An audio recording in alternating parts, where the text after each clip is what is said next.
What's up, guys? Metal571 here today, and I'm gonna get back to you guys on the Q&A video I made a while ago. So here are the answers to the questions you guys asked. First one, Corey Andrew asks, "What do you think of?" And here's a link for a Headfight thread about metal music.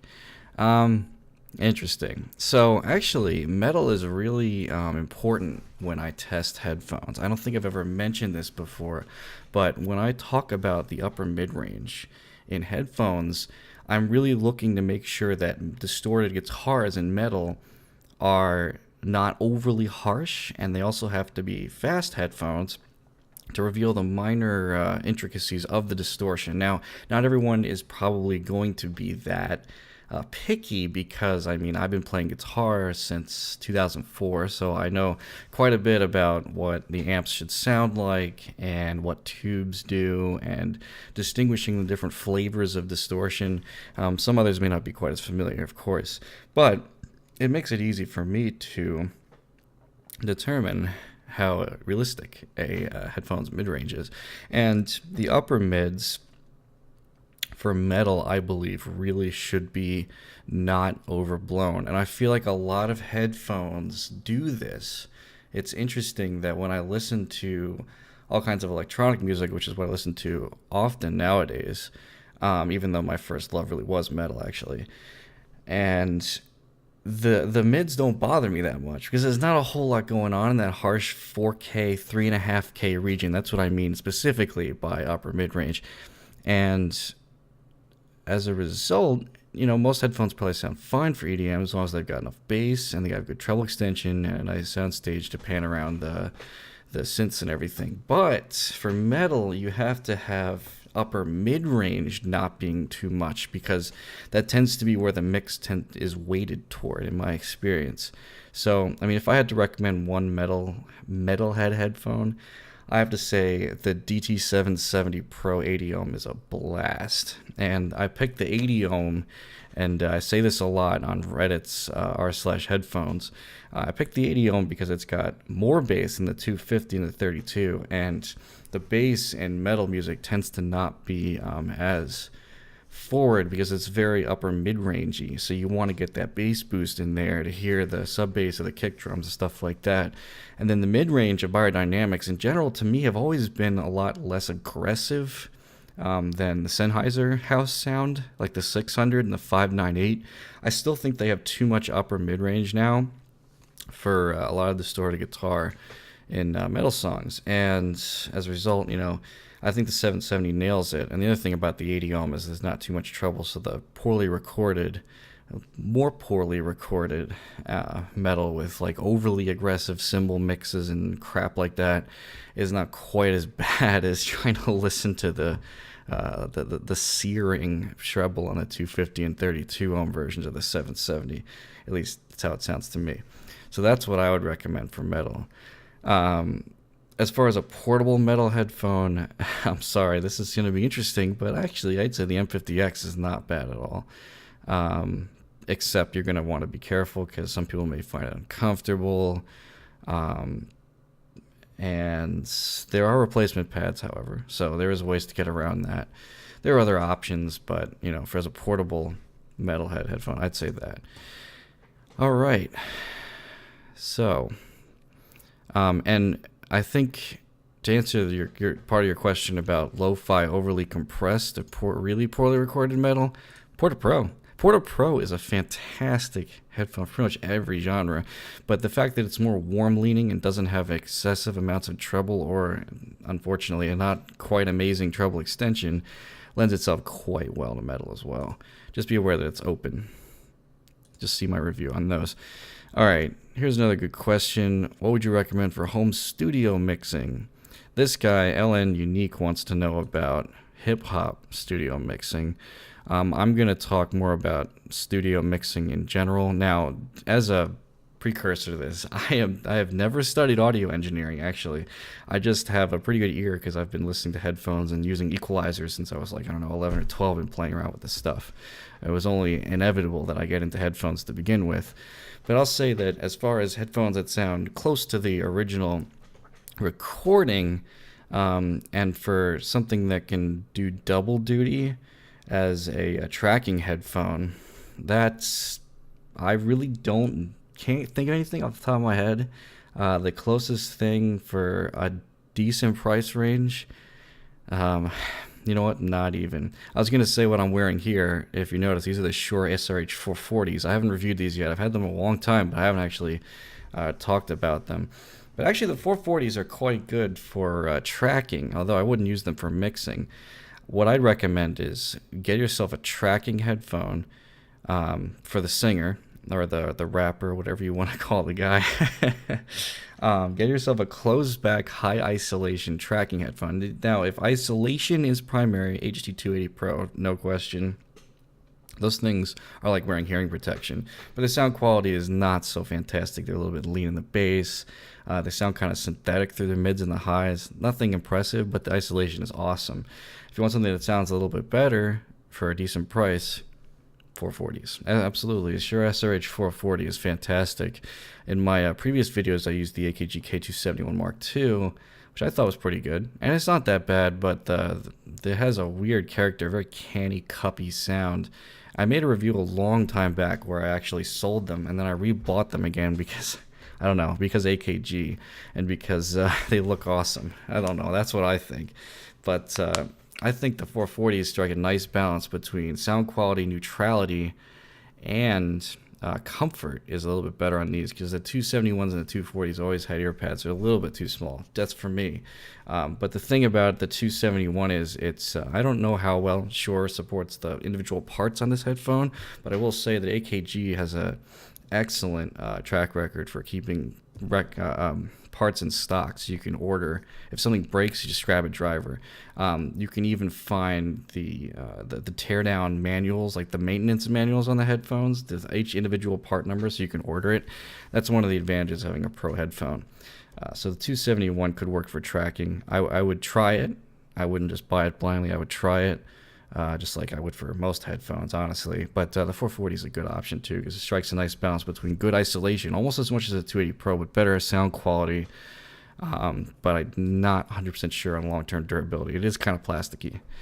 Anyway, that's what I'm thinking for mixing.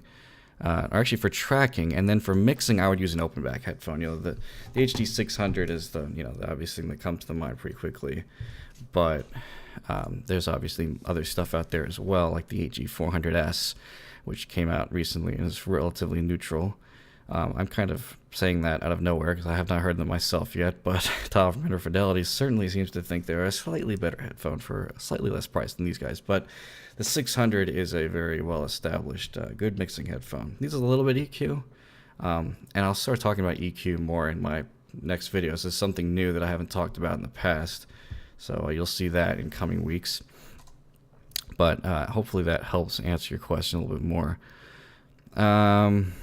What is my source and amp? Yeah, I don't mention that very often, do I? Yeah, I have a Shit Audio Magni 2, and a Modi 1.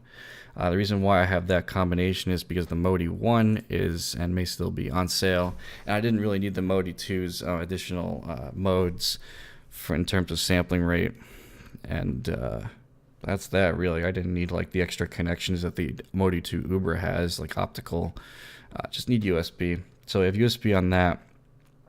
Pretty much noiseless in my experience, by the way. Anyway, I haven't had any problems with hiss or whatever, or USB noise. Some people have had that issue with other DACs. I haven't had that problem. Definitely better than some motherboard audio, that's for sure. And then the Magni 2 provides a very, very decent amount of power, anything except for the hardest headphones to drive. 600 ohm DT880s, K240 DF I have over here. Tough. You got to really crank it for those, especially for stuff like classical and well-recorded jazz, things like that. But yeah, that's what I use as primary. Recently, I bought a FIO E10K for work, which was a nice upgrade. I swear I can tell the treble's better on that thing than my crappy onboard Asus work machine. And that's what I use at work. But when I actually review the headphones on here, I will keep all EQ off, all enhancements off, and I plug straight into the shit stack, the Modi 1 Magni 2, and that's the sound I review off of. What's my favorite video game? Oh, by the way, the previous question was by Muhammad Ali. Thank you. Donnie Alger asked, what's my favorite video game? Wow. You know, anyone who actually knows me in person knows that I really was a huge gamer. I hurt my wrist a couple years back, and I haven't been playing as much. And that was actually caused by gaming, by the way. So I haven't been playing as much. I used to be huge into Call of Duty 4. I played for years and years. All PC, by the way. I never actually owned a console, believe it or not. COD 4, Battlefield 4, Battlefield 3, that kind of stuff. But if I had to pick one game, you know, I mean, you can look at there's a reason why my avatar is the Half-Life logo. Those who don't recognize it, I have to say Half-Life 1, it's so hard, though, because Half-Life 2 is such a different game, but it's so good also. It's just so different. But if I had to pick one game that is just amazingly executed from beginning to end, Half-Life 1, absolutely. Absolutely. In terms of FPS, however, if I had to go for all time, and not a lot of people know this, Descent 2. I grew up on that one. Man, if you've never looked up that game, take a look at it. It's a 6 Degree of Freedom shooter, and man, it was a blast. I used to play that when I was a kid all the time. All right, Havo asks, have you ever thought of reviewing IEMs? Good question. Yeah, I have. There's no real reason why I haven't been reviewing them, except that I don't really use them for anything, because, I mean, most of my life is spent sitting in an office writing code and listening to the A900X lately. And then at home, I've got the 600s and the 440s for monitoring and a couple other cans hanging around here. So I haven't really had a need for IEMs, which is one reason why I haven't reviewed them, but there's no reason why I shouldn't.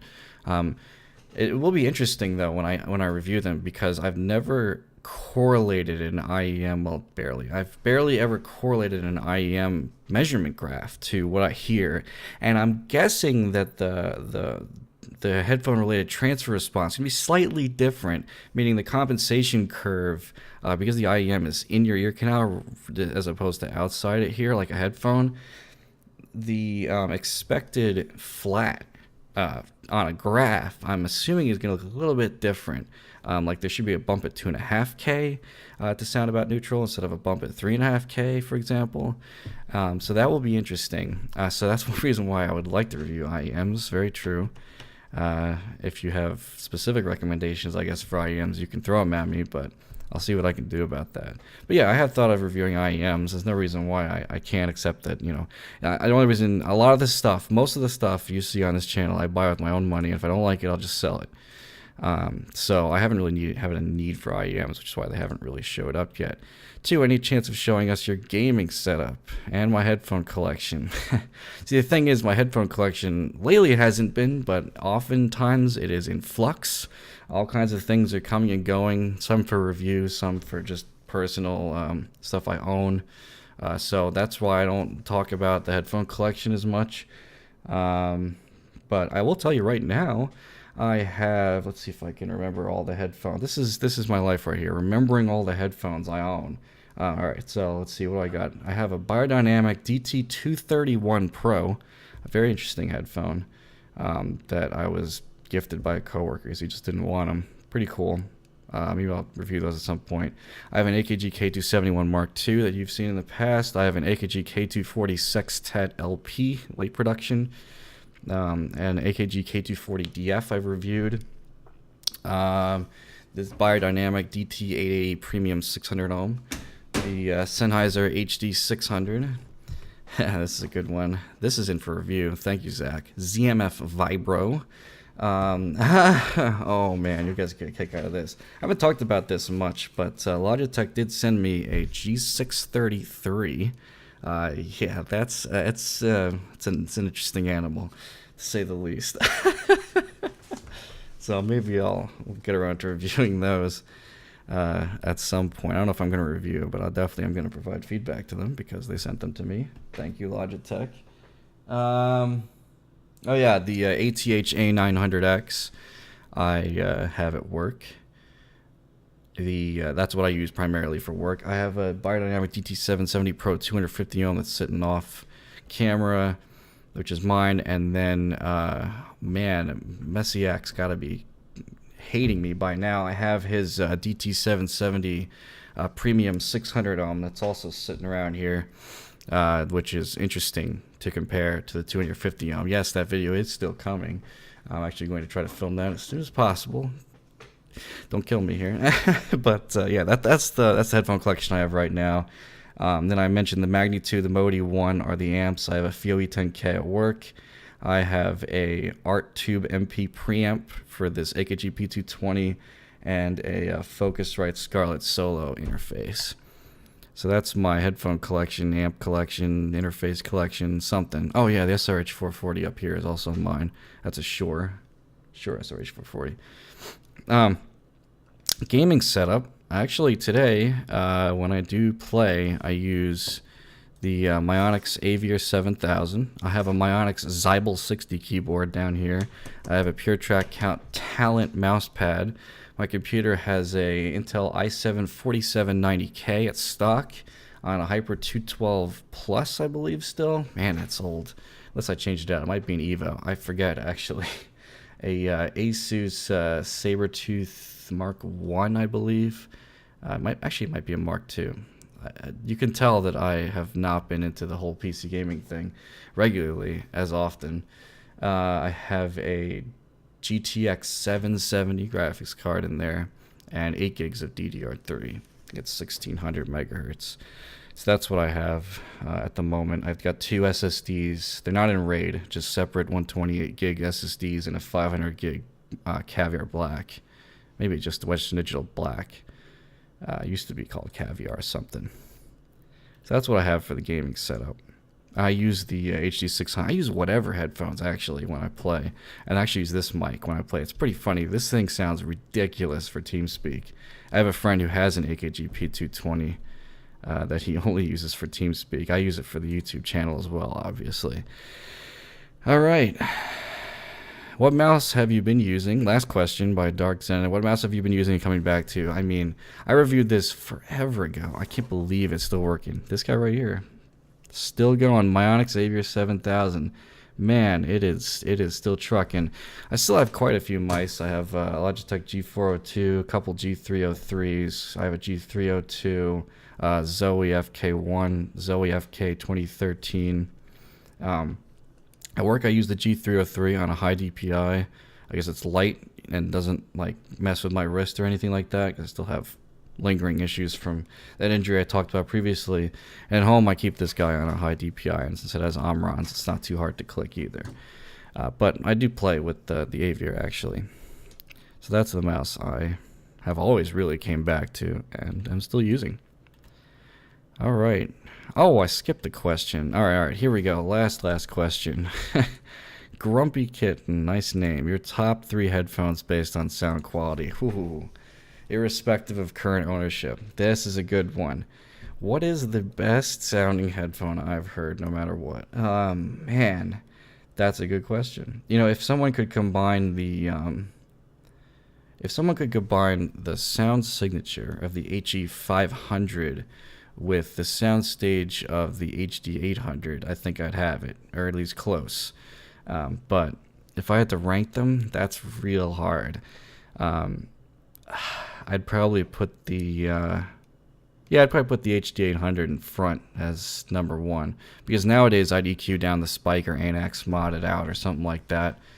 Then wow, the HE500 really blew me away, and its treble extension and cleanliness is unbelievable. I heard one of those. And then, you know, that's funny because I don't really want to put the T1 below there because I really did not like the treble on it. But, you know, overall, I'd still put it third best.